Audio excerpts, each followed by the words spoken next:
What do we have here, Ken? Let's see. Oh, it's an indictment, all right. Why don't you read it to me?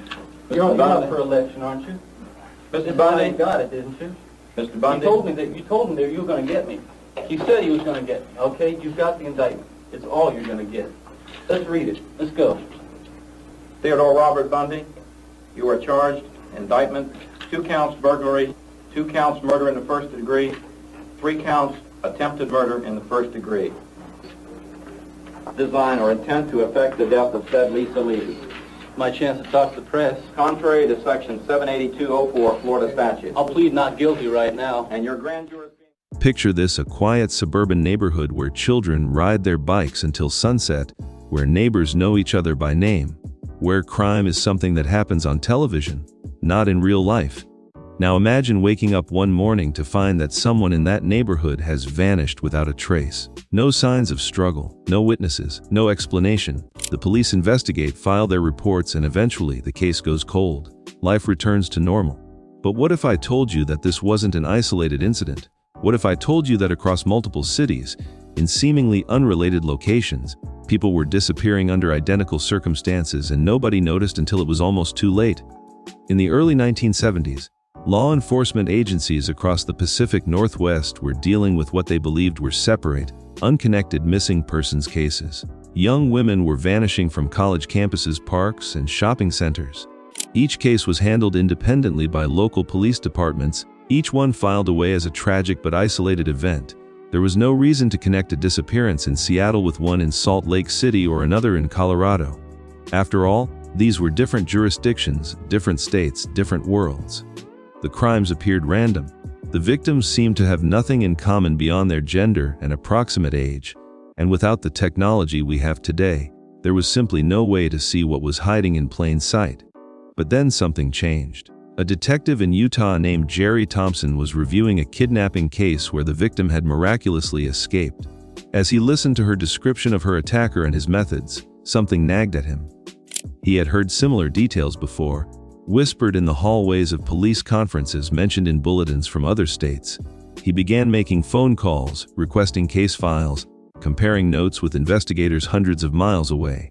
What he discovered sent chills down his spine. The cases weren't random at all. They were connected by a single perpetrator who had been operating across state lines for years, exploiting the lack of communication between law enforcement agencies. This was how investigators finally began to unravel the crimes of Ted Bundy, one of America's most notorious serial killers. But this story isn't really about Bundy himself. It's about something far more significant: how a pattern emerged from chaos, how investigators learned to see connections where none seemed to exist, and how this case fundamentally changed the way law enforcement approaches seemingly random crimes. Before Bundy, the concept of a serial killer who traveled across state lines was relatively new to American law enforcement.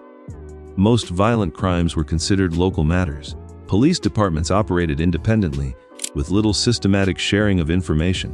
When a young woman named Linda Ann Healy disappeared from her basement bedroom in Seattle in January 1974, leaving behind a blood-stained pillow and nightgown, investigators treated it as a local case.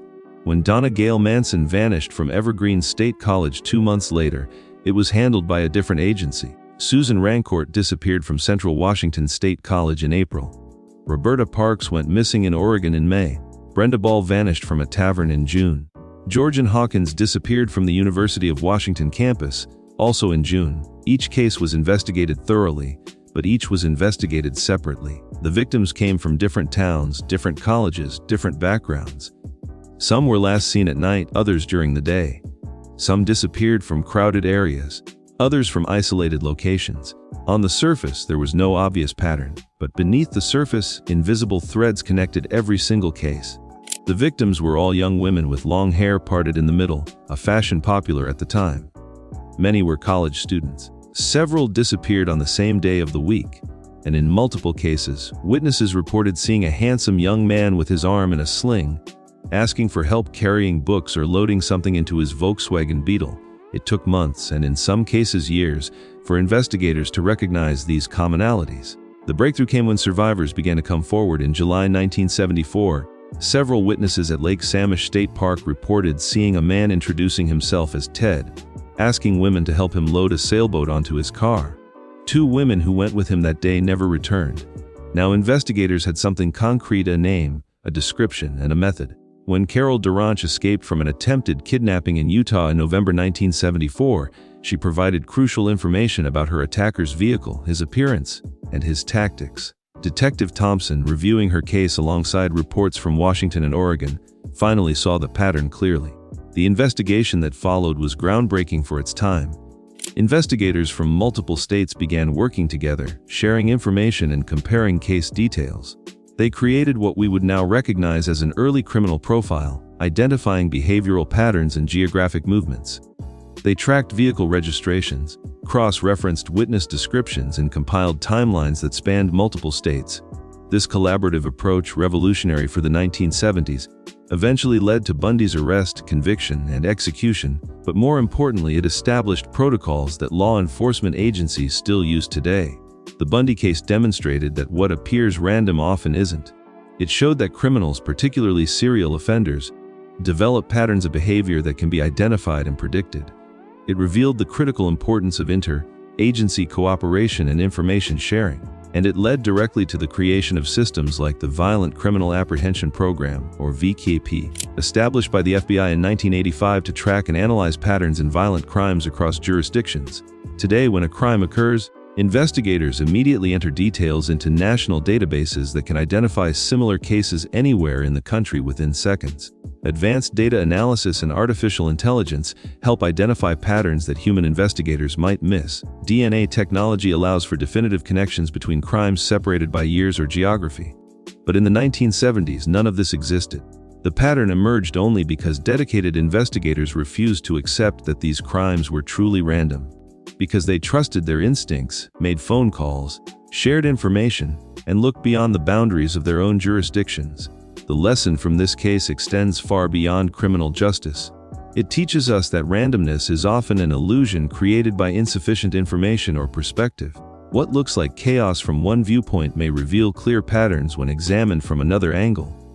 Whether in crime investigation, scientific research, financial markets, or any complex system, the ability to identify patterns hidden in apparent randomness is what separates superficial understanding from genuine insight. The crimes everyone thought were random weren't random at all.